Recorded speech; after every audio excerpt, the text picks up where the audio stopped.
আজ পবিত্র ঈদে মিলাদুন্নবী সাল্লাল্লাহু আলাইহি ওয়াসাল্লাম।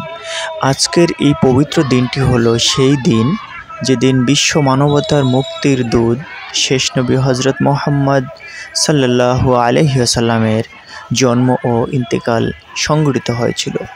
তিনি আল্লাহর সর্বশেষ রাসূল, যিনি অন্ধকারাচ্ছন্ন পৃথিবীতে শান্তি, ন্যায়, ভ্রাতৃত্ব ও সত্যের আলো ছড়িয়ে দিয়েছেন।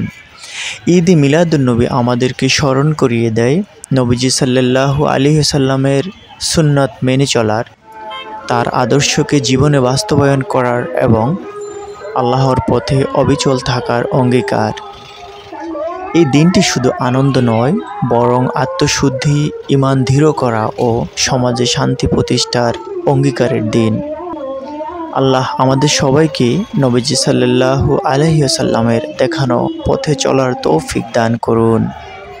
পবিত্র ঈদে মিলাদুন্নবী সাল্লাল্লাহু আলাইহি ওয়াসাল্লাম নিয়ে ইসলামী দৃষ্টিভঙ্গিতে কিছু আলেমের মধ্যে ভিন্ন মত রয়েছে, যারা অনুমোদন করেছেন। কিছু আলেম ও মুসলিম সমাজের বড় অংশ মনে করেন ঈদে মিলাদুন্নবী পালন করা রাসূল সাল্লাল্লাহু আলাইহি ওয়াসাল্লামের প্রতি ভালোবাসা, শ্রদ্ধা ও কৃতজ্ঞতা প্রকাশের মাধ্যম।